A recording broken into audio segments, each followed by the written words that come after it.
আসসালামু আলাইকুম দর্শক। দর্শক, রাজনীতিতে আসলে কি হচ্ছে বর্তমানে বাংলাদেশে? আপনারা কি বলতে পারেন? আপনাদের কাছে কি এই উত্তর আছে? বর্তমান প্রেক্ষাপটে বাংলাদেশের রাজনীতিতে কি হতে পারে? আপনারা কি মনে করেন সেটি অবশ্যই কমেন্টের মাধ্যমে জানাবেন। এবং একই সঙ্গে এই আ বর্তমানে যা ঘটছে, একের পর এক যেই ঘটনাগুলো ঘটছে, সেই পুরো ঘটনাগুলো নিয়ে আজকে সংক্ষেপে একটু আলোচনা করব এবং চেষ্টা করব আপনাদেরকে একটা ধারণা দেয়ার যে আজকে থেকে আগামী ৪ মাস বাংলাদেশের রাজনীতির পরিস্থিতি কোথায় পৌঁছতে যাচ্ছে। ১ নাম্বার, কিছুদিন আগে আপনারা দেখলেন আমাদের প্রধান উপদেষ্টা জাতির উদ্দেশ্যে একটি ভাষণ দিলেন। আমি কিন্তু এই জায়গাটা থেকেই শুরু করছি। এই যে প্রধান উপদেষ্টা জাতির উদ্দেশ্যে ভাষণ দিলেন, এই ভাষণটিতে অনেকেই আছেন যারা খুব আ কমেন্ট করেছেন, খুব বাহবা দিয়েছেন। কিন্তু আসলেই কি এই জাতির উদ্দেশ্যে দেয়া ভাষণটি বাহবা পাওয়ার যোগ্য কিনা, এটি আমাদেরকে আরো একবার বিবেচনা করতে হবে।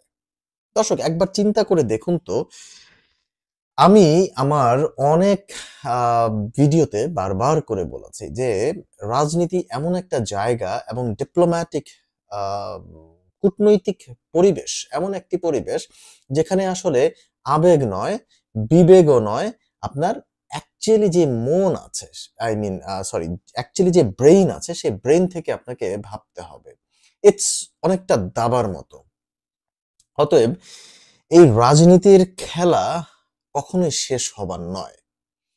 এই যে যারা বাহবা দিচ্ছেন আসলে তারা ইমোশনের জায়গা থেকে বাহবা দিচ্ছেন। আবার অনেকে তাদেরকে পছন্দ করেন। ডেফিনিটলি আমিও পছন্দ করি। ইটস নট যে আমিও পছন্দ করি না। কিন্তু আমরা যারা আ সাংবাদিকতা করি, আমাদেরকে আসলে অনেকটা ক্রিটিক্যালি চিন্তা করতে হয়। গভীরে অনেক কিছু থাকে। তো জাতির উদ্দেশ্যে দেয়া এই ভাষণে আমি বলব যে আসলে নতুন কিছু আমি উনার থেকে শুনতে পাইনি। I mean প্রধান উপদেষ্টা থেকে আমি শুনতে পাইনি। এবং একই সঙ্গে আমি বলব যে অ্যাজ ইউজুয়াল আমার কাছে যেটি মনে হয়েছে যে আমি গত ১০০ দিনে যা করেছি সেই ১০০ দিনের একটা খসড়া আমি আ জনতার সামনে তুলে ধরলাম। এটি একটা পজিটিভ দিক। কিন্তু এই জাতির উদ্দেশ্যের ভাষণে কিন্তু অনেক আ বলতে পারেন, আমি যদি বলি ৭০% মানুষ কিংবা ৬৫% মানুষ কিন্তু আশা করে যে সামথিং নিউ, সামথিং ডিফারেন্ট আমরা কিছু শুনতে পাবো। তো এই আ আপনার ভাষণ থেকে আমি নতুন কিছু শুনতে পাইনি। বরং আমার কাছে মনে হয়েছে যে নতুন কিছু যে শুনতে পাবো তার সময়টুকু অনেক আ মানে তারা আরো সময় অ্যাবজর্ভ করছে। একই সঙ্গে আমি একটা আশার বাণী যেটা শুনতে পেলাম সেটি হচ্ছে যে উনি বলছেন যে দরকারি যত কি বলে? দরকারি যত সংস্কার আছে সেই সংস্কার শেষ করে একটা দ্রুত নির্বাচনের দিকে যাবো। সেই কথা উনি অনেক আগের থেকেই বলছেন এবং এটার জন্য আসলে আপনার জাতির উদ্দেশ্যে ভাষণ দিয়ে আসলে কিছু বলার নাই। তো আমার কাছে যেটি মনে হয় যে এই ভাষণটি থেকে আমি যেটা এক্সপেক্ট করেছিলাম সেটি হচ্ছে, এখন এই ভাষণের পরে আমরা অন্তর্বর্তী সরকারের একটা ডিফারেন্ট কিছু দেখব এবং এই ভাষণ থেকে আমি ভেবেছিলাম যে আন্তর্জাতিক যে সম্পর্ক আছে সেই সম্পর্কের জায়গাগুলোতে উনি আরো বেশি কথা বলবেন বা আই মিন জোর দিবেন এবং আমি ভেবেছিলাম যে ব্যবসায়িক অর্থনৈতিক জায়গায় উনি আরেকটু বেশি জোর দিবেন। যেটি উনি বলেছেনও। তবে আমার কাছে অ্যাজ ইউজুয়াল যেটি মনে হয়েছে, যেটা ফিরিস্তি দেয়া এটাই মনে হয়েছে। কিন্তু আমি যেটা শুনতে চাইছিলাম যে নির্বাচন নিয়ে কি হচ্ছে বা নির্বাচন নিয়ে ওনাদের কি পরিকল্পনা আছে এবং রাজনৈতিক আ এক্টিভিটিস নিয়ে ওনার কি পরিকল্পনা আছে, আপনার আওয়ামী লীগ নিয়ে ওনার কি কল্পনা আছে বা ভবিষ্যৎ আ যেই ব্যাপারটি মানে ভবিষ্যৎ রাজনীতি নিয়ে উনি কি রেখে যাচ্ছেন সেটা আ আমি শুনতে চাচ্ছিলাম। কিন্তু আনফরচুনেটলি আমি ওই সবকিছু আমার মতো করে আমি সেটা পাইনি। এখন আসি হচ্ছে আ তারপর যে ঘটনাগুলো ঘটলো একেক করে আ আপনার পাকিস্তান থেকে জাহাজ এলো। তারপর হচ্ছে আ আপনার বিভিন্ন রাজনৈতিক দলগুলো মিলে কিভাবে এই জাতির মানে এই ভাষণের পর তারা কি কি বিবৃতি দিয়েছে, অনেক কিছু অনেক কিছু। সাম্প্রতিক সময়ে আমরা যেটা দেখলাম যে ঠিক এই ভাষণের পরপরই কিন্তু একটা ফোন আলাপ ফাঁস হয়েছে শেখ হাসিনার ভারতের তরফ থেকে, এবং আপনার একই সঙ্গে মির্জা ফখরুল ইসলাম আলমগীর বললেন যে এখন কিন্তু সন্দেহের তীর আস্তে আস্তে আস্তে আস্তে অন্তর্বর্তী সরকারের দিকে যাচ্ছে, মানে অন্তর্বর্তী সরকারের উপর একটা সন্দেহ কিন্তু জেগে উঠছে।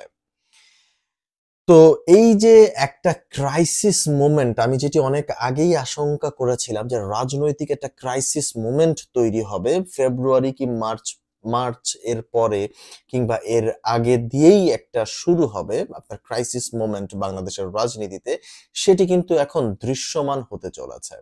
আপনি দেখুন শেখ হাসিনার একটা ফোন আলাপ ফাঁস হলো, একই সঙ্গে আপনার মির্জা ফখরুল ইসলাম আলমগীর বললেন যে সন্দেহ কিন্তু এখন অন্তর্বর্তী সরকারের দিকে যাচ্ছে।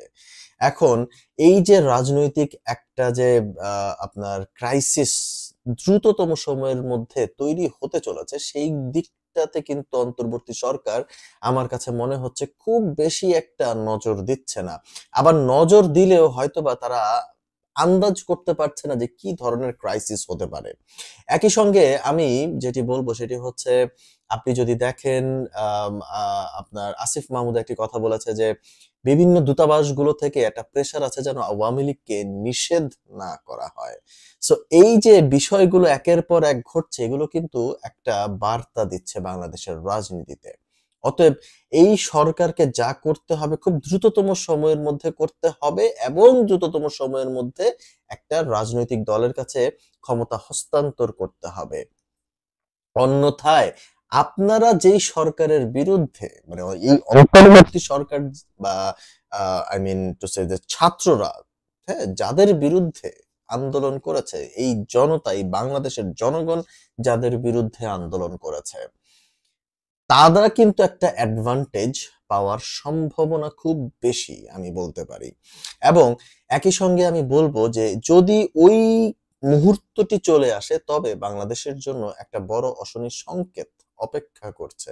অতএব আমি যেটা মনে করি যে এই যে একটা নির্বাচনী যেই ট্রেন শুরু হয়ে গেছে, আপনার যাত্রা শুরু, এসব বোগাস কথাবার্তা বলে লাভ নাই। আমার কাছে মনে হয় যে দ্রুততম সময়ের মধ্যে একটা নির্বাচনের দিকে যাওয়া মানে উচিত বলে আমার কাছে মনে হয়। এবং একই সঙ্গে আমি শেষ করব যে আজকেও আমরা দেখলাম যে জনাব আসিফ নজরুল বলেছেন যে দ্রুততম সময়ের মধ্যে একটা নির্বাচন তারা দিতে চান, কারণ যে যেই পেশায় ছিলেন তারা তাদের পেশায় আবার ফিরে যেতে চাচ্ছেন, এবং এটি আমার কাছে খুবই পজিটিভ মনে হচ্ছে যে হয়তোবা একটা নির্বাচনের দিকে তাদের যাত্রা শুরু করেছে। অতএব দর্শক, আপনারা কি মনে করছেন সেটি অবশ্যই কমেন্টের মাধ্যমে জানিয়ে দিবেন। ধন্যবাদ।